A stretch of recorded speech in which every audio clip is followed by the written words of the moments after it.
घोरकष्टोद्धरण स्तोत्रम्। श्रीपाद श्रीवल्लभ त्वं सदैव श्रीदत्तास्मान् पाहि देवाधिदेव। भावग्राह्य क्लेशहारिन् सुकीर्ते घोरात् कष्टादुद्धरास्मान् नमस्ते। त्वं नो माता त्वं पिताप्तोऽधिपस्त्वं त्राता योगक्षेमकृत्सद्गुरुस्त्वं। त्वं सर्वस्वं ना प्रभो विश्वमूर्ते घोरात् कष्टादुद्धरास्मान् नमस्ते। पापं तापं व्याधिं माध्यं च दैन्यं भीतिं क्लेशं त्वं हराशु त्वदैन्यं। त्रातारं नो वीक्ष ईशास्तजूर्ते घोरात् कष्टादुद्धरास्मान् नमस्ते। नान्यस्त्राता नापि दाता न भर्ता त्वतो देव त्वं शरण्योकहर्ता। कुर्वात्रेयानुग्रहं पूर्णराते घोरात् कष्टादुद्धरास्मान् नमस्ते। धर्मे प्रीतिं सन्मतिं देवभक्तिं सत्संगप्राप्तिं देहि भुक्तिं च मुक्तिं। भावासक्तिर्चाखिलानन्दमूर्ते घोरात् कष्टादुद्धरास्मान् नमस्ते। श्लोकपञ्चकमेतद्यो लोकमङ्गलवर्धनं प्रपठेन्नियतो भक्त्या स श्रीदत्तप्रियो भवेत्। इति श्री वासुदेवानंद सरस्वती स्वामी विरचितं घोरकष्टोद्धरणस्तोत्रं सम्पूर्णम्। श्रीपाद श्रीवल्लभ त्वं सदैव श्रीदत्तास्मान् पाहि देवाधिदेव। भावग्राह्य क्लेशहारिन् सुकीर्ते घोरात् कष्टादुद्धरास्मान् नमस्ते। त्वं नो माता त्वं पिताप्तोऽधिपस्त्वं त्राता योगक्षेमकृत्सद्गुरुस्त्वं। त्वं सर्वस्वं ना प्रभो विश्वमूर्ते घोरात् कष्टादुद्धरास्मान् नमस्ते। पापं तापं व्याधिं माध्यं च दैन्यं भीतिं क्लेशं त्वं हराशु त्वदैन्यं। त्रातारं नो वीक्ष ईशास्तजूर्ते घोरात् कष्टादुद्धरास्मान् नमस्ते।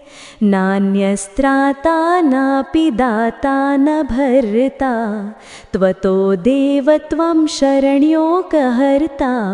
कुर्वात्रेयानुग्रहं पूर्णराते घोरात् कष्टादुद्धरास्मान् नमस्ते। धर्मे प्रीतिं सन्मतिं देवभक्तिं सत्संगप्राप्तिं देहि भुक्तिं च मुक्तिं। भावासक्तिर्चाखिलानन्दमूर्ते घोरात् कष्टादुद्धरास्मान् नमस्ते। श्लोकपञ्चकमेतद्यो लोकमङ्गलवर्धनं प्रपठेन्नियतो भक्त्या स श्रीदत्तप्रियो भवेत्। इति श्री वासुदेवानंद सरस्वती स्वामी विरचितं घोरकष्टोद्धरणस्तोत्रं सम्पूर्णम्। श्रीपाद श्रीवल्लभ त्वं सदैव श्रीदत्तास्मान् पाहि देवाधिदेव। भावग्राह्य क्लेशहारिन् सुकीर्ते घोरात् कष्टादुद्धरास्मान् नमस्ते। त्वं नो माता त्वं पिताप्तोऽधिपस्त्वं त्राता योगक्षेमकृत्सद्गुरुस्त्वं। त्वं सर्वस्वं ना प्रभो विश्वमूर्ते घोरात् कष्टादुद्धरास्मान् नमस्ते। पापं तापं व्याधिं माध्यं च दैन्यं भीतिं क्लेशं त्वं हराशु त्वदैन्यं त्रातारं नो वीक्ष ईशास्तजूर्ते घोरात् कष्टादुद्धरास्मान्नमस्ते नान्यस्त्राता नापि दाता न भर्ता त्वतो देव त्वं शरण्योकहर्ता कुर्वात्रेयानुग्रहं पूर्णराते घोरात् कष्टादुद्धरास्मान्नमस्ते धर्मे प्रीतिं सन्मतिं देवभक्तिं सत्सङ्गप्राप्तिं देहि भुक्तिं च मुक्तिं भावासक्तिर्चाखिलानन्दमूर्ते घोरात् कष्टादुद्धरास्मान्नमस्ते श्लोकपञ्चकमेतद्यो लोकमङ्गलवर्धनं प्रपठेन्नियतो भक्त्या स श्रीदत्तप्रियो भवेत्। इति श्री वासुदेवानंद सरस्वती स्वामी विरचितं घोरकष्टोद्धरणस्तोत्रं सम्पूर्णम्। श्रीपाद श्रीवल्लभ त्वं सदैव श्रीदत्तास्मान् पाहि देवाधिदेव भावग्राह्य क्लेशहारिन् सुकीर्ते घोरात् कष्टादुद्धरास्मान्नमस्ते त्वं नो माता त्वं पिताप्तोऽधिपस्त्वं त्राता योगक्षेमकृत्सद्गुरुस्त्वं त्वं सर्वस्वं ना प्रभो विश्वमूर्ते घोरात् कष्टादुद्धरास्मान्नमस्ते पापं तापं व्याधिं माध्यं च दैन्यं भीतिं क्लेशं त्वं हराशु त्वदैन्यं त्रातारं नो वीक्ष ईशास्तजूर्ते घोरात् कष्टादुद्धरास्मान्नमस्ते नान्यस्त्राता नापि दाता न भर्ता त्वतो देव त्वं शरण्योकहर्ता कुर्वात्रेयानुग्रहं पूर्णराते घोरात् कष्टादुद्धरास्मान्नमस्ते धर्मे प्रीतिं सन्मतिं देवभक्तिं सत्सङ्गप्राप्तिं देहि भुक्तिं च मुक्तिं भावासक्तिर्चाखिलानन्दमूर्ते घोरात् कष्टादुद्धरास्मान्नमस्ते श्लोकपञ्चकमेतद्यो लोकमङ्गलवर्धनं प्रपठेन्नियतो भक्त्या स श्रीदत्तप्रियो भवेत्। इति श्री वासुदेवानंद सरस्वती स्वामी विरचितं घोरकष्टोद्धरणस्तोत्रं सम्पूर्णम्। श्रीपाद श्रीवल्लभ त्वं सदैव श्रीदत्तास्मान् पाहि देवाधिदेव भावग्राह्य क्लेशहारिन् सुकीर्ते घोरात् कष्टादुद्धरास्मान्नमस्ते त्वं नो माता त्वं पिताप्तोऽधिपस्त्वं त्राता योगक्षेमकृत्सद्गुरुस्त्वं त्वं सर्वस्वं ना प्रभो विश्वमूर्ते घोरात् कष्टादुद्धरास्मान्नमस्ते पापं तापं व्याधिं माध्यं च दैन्यं भीतिं क्लेशं त्वं हराशु त्वदैन्यं त्रातारं नो वीक्ष ईशास्तजूर्ते घोरात् कष्टादुद्धरास्मान्नमस्ते नान्यस्त्राता नापि दाता न भर्ता त्वतो देव त्वं शरण्योकहर्ता कुर्वात्रेयानुग्रहं पूर्णराते घोरात् कष्टादुद्धरास्मान्नमस्ते। धर्मे प्रीतिं सन्मतिं देवभक्तिं सत्सङ्गप्राप्तिं देहि भुक्तिं च मुक्तिं भावासक्तिर्चाखिलानन्दमूर्ते घोरात् कष्टादुद्धरास्मान् नमस्ते श्लोकपञ्चकमेतद्यो लोकमङ्गलवर्धनं प्रपठेन्नियतो भक्त्या स श्रीदत्तप्रियो भवेत्। इति श्रीवासुदेवानन्द सरस्वती स्वामी विरचितं घोरकष्टोद्धरणस्तोत्रं सम्पूर्णम्। श्रीपाद श्रीवल्लभ त्वं सदैव श्रीदत्तास्मान् पाहि देवाधिदेव भावग्राह्य क्लेशहारिन् सुकीर्ते घोरात् कष्टादुद्धरास्मान् नमस्ते त्वं नो माता त्वं पिताप्तोऽधिपस्त्वं त्राता योगक्षेमकृत्सद्गुरुस्त्वं त्वं सर्वस्वं ना प्रभो विश्वमूर्ते घोरात् कष्टादुद्धरास्मान् नमस्ते पापं तापं व्याधिं माध्यं च दैन्यं भीतिं क्लेशं त्वं हराशु त्वदैन्यं त्रातारं नो वीक्ष ईशास्तजूर्ते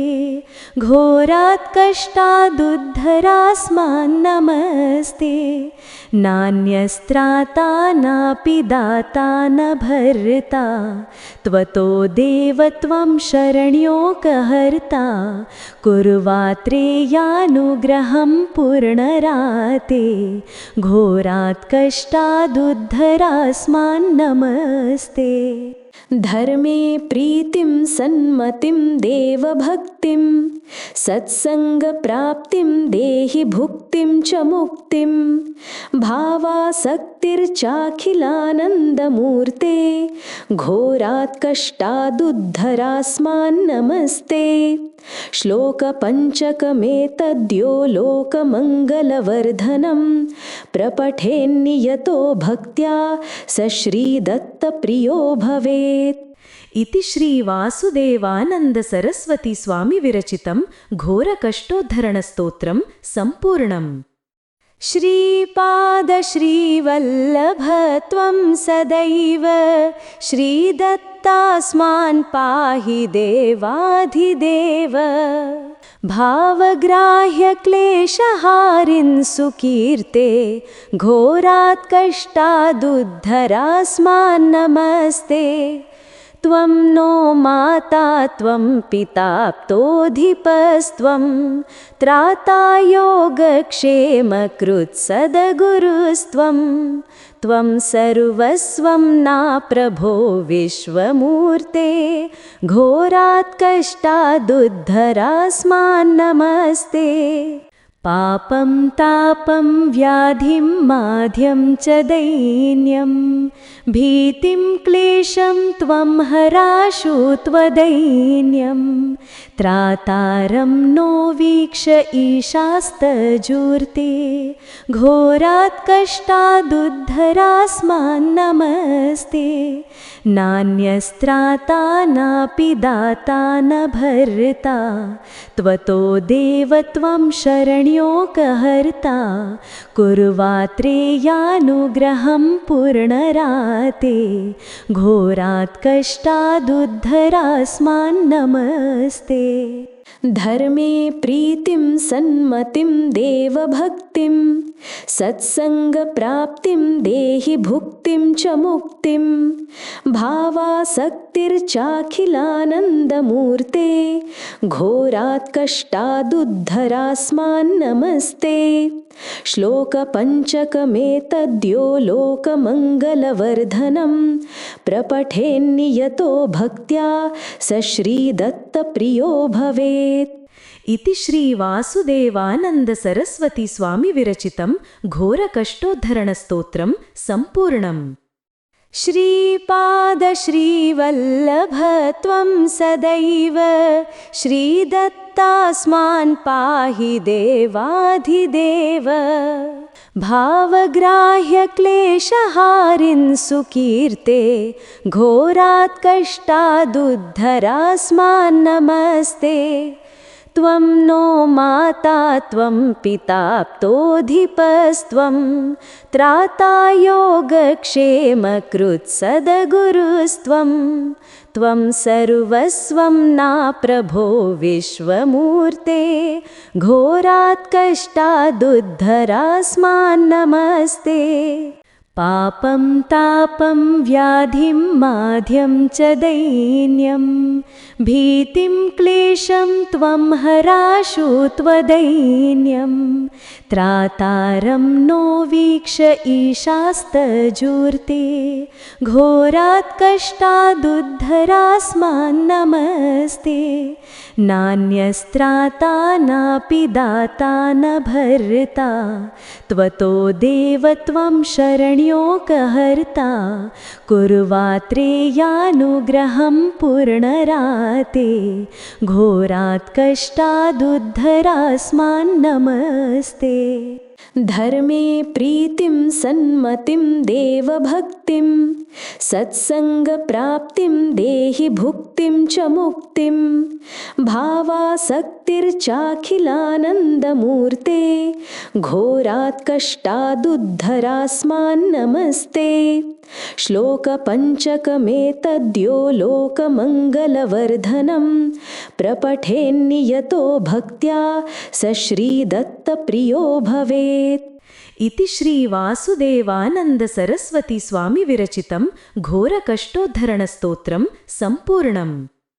श्रीपाद श्रीवल्लभ त्वं सदैव श्रीदत्तास्मान् पाहि देवाधिदेव भावग्राह्यक्लेशहारिन् सुकीर्ते घोरात् कष्टादुद्धरास्मान्नमस्ते त्वं नो माता त्वं पिताप्तोऽधिपस्त्वं त्राता योगक्षेमकृत्सद्गुरुस्त्वं त्वं सर्वस्वं ना प्रभो विश्वमूर्ते घोरात् कष्टादुद्धरास्मान्नमस्ते पापं तापं व्याधिं माध्यं च दैन्यं भीतिं क्लेशं त्वं हराशु त्वदैन्यं त्रातारं नो वीक्ष ईशास्तजूर्ते घोरात् कष्टादुद्धरास्मान्नमस्ते नान्यस्त्राता नापि दाता न भर्ता त्वतो देव त्वं शरण्योकहर्ता कुर्वात्रेयानुग्रहं पूर्णराते घोरात् कष्टादुद्धरास्मान्नमस्ते धर्मे प्रीतिं सन्मतिं देवभक्तिं सत्सङ्गप्राप्तिं देहि भुक्तिं च मुक्तिं भावासक्तिर्चाखिलानन्दमूर्ते घोरात् कष्टादुद्धरास्मान्नमस्ते श्लोकपञ्चकमेतद्यो लोकमङ्गलवर्धनं प्रपठेन्नियतो भक्त्या स श्रीदत्तप्रियो भवेत्। इति श्री वासुदेवानंद सरस्वती स्वामी विरचितं घोरकष्टोद्धरणस्तोत्रं सम्पूर्णम्। श्रीपाद श्रीवल्लभ त्वं सदैव श्रीदत्तास्मान् पाहि देवाधिदेव भावग्राह्यक्लेशहारिन् सुकीर्ते घोरात् कष्टादुद्धरास्मान्नमस्ते त्वं नो माता त्वं पिताप्तोऽधिपस्त्वं त्राता योगक्षेमकृत्सद्गुरुस्त्वं त्वं सर्वस्वं ना प्रभो विश्वमूर्ते घोरात् कष्टादुद्धरास्मान्नमस्ते पापं तापं व्याधिं माध्यं च दैन्यं भीतिं क्लेशं त्वं हराशु त्वदैन्यं त्रातारं नो वीक्ष ईशास्तजूर्ते घोरात् कष्टादुद्धरास्मान्नमस्ते नान्यस्त्राता नापि दाता न भर्ता त्वतो देव त्वं शरण्योकहर्ता कुर्वात्रेयानुग्रहं पूर्णराते घोरात् कष्टादुद्धरास्मान्नमस्ते धर्मे प्रीतिं सन्मतिं देवभक्तिं सत्सङ्गप्राप्तिं देहि भुक्तिं च मुक्तिं भावासक्तिर्चाखिलानन्दमूर्ते घोरात् कष्टादुद्धरास्मान्नमस्ते श्लोकपञ्चकमेतद्यो लोकमङ्गलवर्धनं प्रपठेन्नियतो भक्त्या स श्रीदत्तप्रियो भवेत्। इति श्री वासुदेवानंद सरस्वती स्वामी विरचितं घोरकष्टोद्धरणस्तोत्रं सम्पूर्णम्। श्रीपाद श्रीवल्लभ त्वं सदैव श्रीदत्तास्मान् पाहि देवाधिदेव भावग्राह्य क्लेशहारिन् सुकीर्ते घोरात् कष्टादुद्धरास्मान्नमस्ते त्वं नो माता त्वं पिताप्तोऽधिपस्त्वं त्राता योगक्षेमकृत्सद्गुरुस्त्वं त्वं सर्वस्वं नाप्रभो विश्वमूर्ते घोरात् कष्टादुद्धरास्मान्नमस्ते पापं तापं व्याधिं माध्यं च दैन्यं भीतिं क्लेशं त्वं हराशु त्वदैन्यं त्रातारं नो वीक्ष ईशास्तजूर्ते घोरात् कष्टादुद्धरास्मान्नमस्ते नान्यस्त्राता नापि दाता न भर्ता त्वतो देव त्वं शरण्योकहर्ता कुर्वात्रेयानुग्रहं पूर्णराते घोरात् कष्टादुद्धरास्मान्नमस्ते धर्मे प्रीतिं सन्मतिं देवभक्तिं सत्सङ्गप्राप्तिं देहि भुक्तिं च मुक्तिं भावासक्तिर्चाखिलानन्दमूर्ते घोरात् कष्टादुद्धरास्मान्नमस्ते श्लोकपञ्चकमेतद्यो लोकमङ्गलवर्धनं प्रपठेन्नियतो भक्त्या स श्रीदत्तप्रियो भवेत्। इति श्री वासुदेवानंद सरस्वती स्वामी विरचितं घोरकष्टोद्धरणस्तोत्रं सम्पूर्णम्। श्रीपाद श्रीवल्लभ त्वं सदैव श्रीदत्तास्मान् पाहि देवाधिदेव भावग्राह्य क्लेशहारिन् सुकीर्ते घोरात् कष्टादुद्धरास्मान्नमस्ते त्वं नो माता त्वं पिताप्तोऽधिपस्त्वं त्राता योगक्षेमकृत्सद्गुरुस्त्वं त्वं सर्वस्वं नाप्रभो विश्वमूर्ते घोरात् कष्टादुद्धरास्मान्नमस्ते पापं तापं व्याधिं माध्यं च दैन्यं भीतिं क्लेशं त्वं हराशु त्वदैन्यं त्रातारं नो वीक्ष ईशास्तजूर्ते घोरात् कष्टादुद्धरास्मान्नमस्ते नान्यस्त्राता नापि दाता न भर्ता त्वतो देव त्वं शरण्योकहर्ता कुर्वात्रेयानुग्रहं पूर्णराते घोरात् कष्टादुद्धरास्मान्नमस्ते। धर्मे प्रीतिं सन्मतिं देवभक्तिं सत्सङ्गप्राप्तिं देहि भुक्तिं च मुक्तिं भावासक्तिर्चाखिलानन्दमूर्ते घोरात् कष्टादुद्धरास्मान्नमस्ते श्लोकपञ्चकमेतद्यो लोकमङ्गलवर्धनं प्रपठेन्नियतो भक्त्या स श्रीदत्तप्रियो भवेत्। इति श्री वासुदेवानंद सरस्वती स्वामी विरचितं घोरकष्टोद्धरणस्तोत्रं सम्पूर्णम्। श्रीपाद श्रीवल्लभ त्वं सदैव श्रीदत्तास्मान् पाहि देवाधिदेव भावग्राह्य क्लेशहारिन् सुकीर्ते घोरात् कष्टादुद्धरास्मान् नमस्ते त्वं नो माता त्वं पिता प्तोऽधिपस्त्वं त्राता योगक्षेमकृत् सद्गुरुस्त्वं त्वं सर्वस्वं ना प्रभो विश्वमूर्ते घोरात् कष्टादुद्धरास्मान् नमस्ते पापं तापं व्याधिं माध्यं च दैन्यं भीतिं क्लेशं त्वं हराशु त्वदैन्यं त्रातारं नो वीक्ष ईशास्तजूर्ते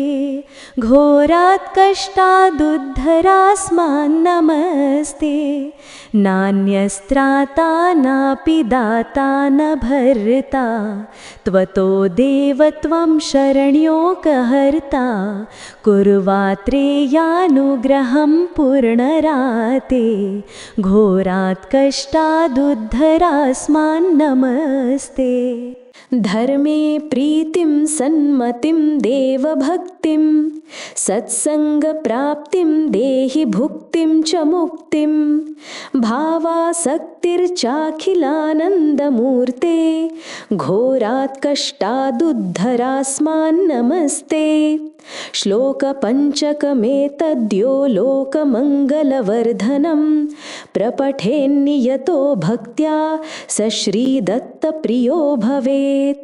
इति श्री वासुदेवानंद सरस्वती स्वामी विरचितं घोरकष्टोद्धरणस्तोत्रं सम्पूर्णम्। श्रीपाद श्रीवल्लभ त्वं सदैव श्रीदत्तास्मान् पाहि देवाधिदेव भावग्राह्य क्लेशहारिन् सुकीर्ते घोरात् कष्टादुद्धरास्मान् नमस्ते त्वं नो माता त्वं पिता प्तोऽधिपस्त्वं त्राता योगक्षेमकृत् सद्गुरुस्त्वं त्वं सर्वस्वं ना प्रभो विश्वमूर्ते घोरात् कष्टादुद्धरास्मान् नमस्ते पापं तापं व्याधिं माध्यं च दैन्यं भीतिं क्लेशं त्वं हराशु त्वदैन्यं त्रातारं नो वीक्ष ईशास्तजूर्ते घोरात् कष्टादुद्धरास्मान् नमस्ते नान्यस्त्राता नापि दाता न भर्ता त्वतो देव त्वं शरण्योकहर्ता कुर्वात्रेयानुग्रहं पुनराते घोरात् कष्टादुद्धरास्मान् नमस्ते धर्मे प्रीतिं सन्मतिं देवभक्तिं सत्सङ्गप्राप्तिं देहि भुक्तिं च मुक्तिं भावासक्तिर्चाखिलानन्दमूर्ते घोरात् कष्टादुद्धरास्मान् नमस्ते श्लोकपञ्चकमेतद्यो लोकमङ्गलवर्धनं प्रपठेन्नियतो भक्त्या स श्रीदत्तप्रियो भवेत्। इति श्री वासुदेवानंद सरस्वती स्वामी विरचितं घोरकष्टोद्धरणस्तोत्रं सम्पूर्णम्। श्रीपाद श्रीवल्लभ त्वं सदैव श्रीदत्तास्मान् पाहि देवाधिदेव भावग्राह्यक्लेशहारिन् सुकीर्ते घोरात् कष्टादुद्धरास्मान् नमस्ते त्वं नो माता त्वं पिताप्तोऽधिपस्त्वं त्राता योगक्षेमकृत्सद्गुरुस्त्वं त्वं सर्वस्वं ना प्रभो विश्वमूर्ते घोरात् कष्टादुद्धरास्मान् नमस्ते पापं तापं व्याधिं माध्यं च दैन्यं भीतिं क्लेशं त्वं हराशु त्वदैन्यं त्रातारं नो वीक्ष ईशास्तजूर्ते घोरात् कष्टादुद्धरास्मान् नमस्ते नान्यस्त्राता नापि दाता न भर्ता त्वतो देव त्वं शरण्योकहर्ता कुर्वात्रेयानुग्रहं पूर्णराते घोरात् कष्टादुद्धरास्मान् नमस्ते धर्मे प्रीतिं सन्मतिं देवभक्तिं सत्सङ्गप्राप्तिं देहि भुक्तिं च मुक्तिं भावासक्तिर्चाखिलानन्दमूर्ते घोरात् कष्टादुद्धरास्मान् नमस्ते श्लोकपञ्चकमेतद्यो लोकमङ्गलवर्धनं प्रपठेन्नियतो भक्त्या स श्रीदत्तप्रियो भवेत् इति श्रीवासुदेवानन्द सरस्वती स्वामी विरचितं घोरकष्टोद्धरणस्तोत्रं सम्पूर्णम् श्रीपाद श्रीवल्लभ त्वं सदैव श्रीदत्तास्मान् पाहि देवाधिदेव भावग्राह्यक्लेशहारिन् सुकीर्ते घोरात् कष्टादुद्धरास्मान् नमस्ते त्वं नो माता त्वं पिताप्तोऽधिपस्त्वं त्राता योगक्षेमकृत्सद्गुरुस्त्वं त्वं सर्वस्वं ना प्रभो विश्वमूर्ते घोरात् कष्टादुद्धरास्मान् नमस्ते पापं तापं व्याधिं माध्यं च दैन्यं भीतिं क्लेशं त्वं हराशु त्वदैन्यं त्रातारं नो वीक्ष ईशास्तजूर्ते घोरात् कष्टादुद्धरास्मान् नमस्ते नान्यस्त्राता नापि दाता न भर्ता त्वतो देव त्वं शरण्योकहर्ता कुर्वात्रेयानुग्रहं पूर्णराते घोरात् कष्टादुद्धरास्मान् नमस्ते धर्मे प्रीतिं सन्मतिं देवभक्तिं सत्सङ्गप्राप्तिं देहि भुक्तिं च मुक्तिं भावासक्तिर्चाखिलानन्दमूर्ते घोरात् कष्टादुद्धरास्मान् नमस्ते श्लोकपञ्चकमेतद्यो लोकमङ्गलवर्धनं प्रपठेन्नियतो भक्त्या स श्रीदत्तप्रियो भवेत् इति श्रीवासुदेवानन्द सरस्वती स्वामी विरचितं घोरकष्टोद्धरणस्तोत्रं सम्पूर्णम् श्रीपाद श्रीवल्लभ त्वं सदैव श्रीदत्तास्मान् पाहि देवाधिदेव भावग्राह्यक्लेशहारिन् सुकीर्ते घोरात् कष्टादुद्धरास्मान् नमस्ते त्वं नो माता त्वं पिताप्तोऽधिपस्त्वं त्राता योगक्षेमकृत्सद्गुरुस्त्वं त्वं सर्वस्वं ना प्रभो विश्वमूर्ते घोरात् कष्टादुद्धरास्मान् नमस्ते पापं तापं व्याधिं माध्यं च दैन्यं भीतिं क्लेशं त्वं हराशु त्वदैन्यं त्रातारं नो वीक्ष ईशास्तजूर्ते घोरात् कष्टादुद्धरास्मान्नमस्ते नान्यस्त्राता नापि दाता न भर्ता त्वतो देव त्वं शरण्योकहर्ता कुर्वात्रेयानुग्रहं पुनराते घोरात् कष्टादुद्धरास्मान्नमस्ते धर्मे प्रीतिं सन्मतिं देवभक्तिं सत्सङ्गप्राप्तिं देहि भुक्तिं च मुक्तिं भावासक्तिर्चाखिलानन्दमूर्ते घोरात् कष्टादुद्धरास्मान्नमस्ते श्लोकपञ्चकमेतद्यो लोकमङ्गलवर्धनं प्रपठेन्नियतो भक्त्या स श्रीदत्तप्रियो भवेत्। इति श्री वासुदेवानंद सरस्वती स्वामी विरचितं घोरकष्टोद्धरणस्तोत्रं सम्पूर्णम्।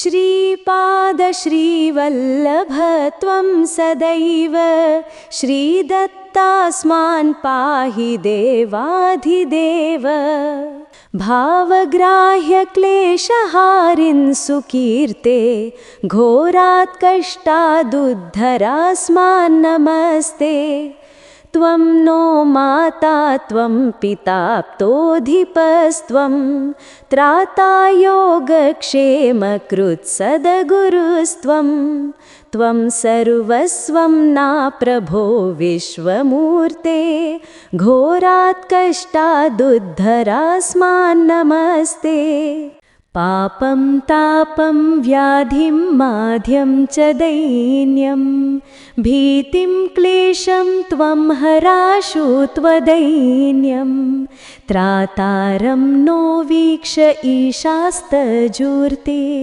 घोरात् कष्टादुद्धरास्मान्नमस्ते नान्यस्त्राता नापि दाता न भर्ता त्वतो देव त्वं शरण्योकहर्ता कुर्वात्रेयानुग्रहं पुनराते घोरात् कष्टादुद्धरास्मान्नमस्ते धर्मे प्रीतिं सन्मतिं देवभक्तिं सत्सङ्गप्राप्तिं देहि भुक्तिं च मुक्तिं भावासक्तिर्चाखिलानन्दमूर्ते घोरात् कष्टादुद्धरास्मान्नमस्ते श्लोकपञ्चकमेतद्यो लोकमङ्गलवर्धनं प्रपठेन्नियतो भक्त्या स श्रीदत्तप्रियो भवेत्। इति श्री वासुदेवानंद सरस्वती स्वामी विरचितं घोरकष्टोद्धरणस्तोत्रं सम्पूर्णम्।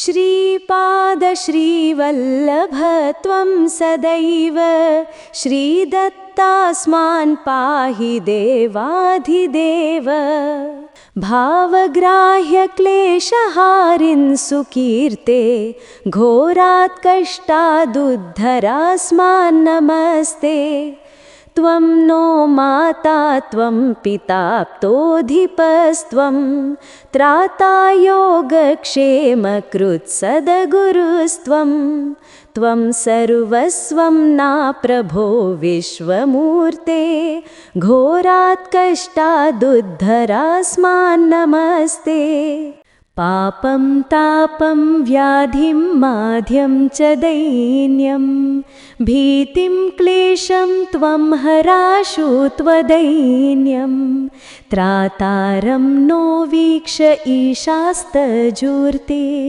घोरात् कष्टादुद्धरास्मान्नमस्ते नान्यस्त्राता नापि दाता न भर्ता त्वतो देव त्वं शरण्योकहर्ता कुर्वात्रेयानुग्रहं पुनराते घोरात् कष्टादुद्धरास्मान्नमस्ते धर्मे प्रीतिं सन्मतिं देवभक्तिं सत्सङ्गप्राप्तिं देहि भुक्तिं च मुक्तिं भावासक्तिर्चाखिलानन्दमूर्ते घोरात् कष्टादुद्धरास्मान्नमस्ते श्लोकपञ्चकमेतद्यो लोकमङ्गलवर्धनं प्रपठेन्नियतो भक्त्या स श्रीदत्तप्रियो भवेत्।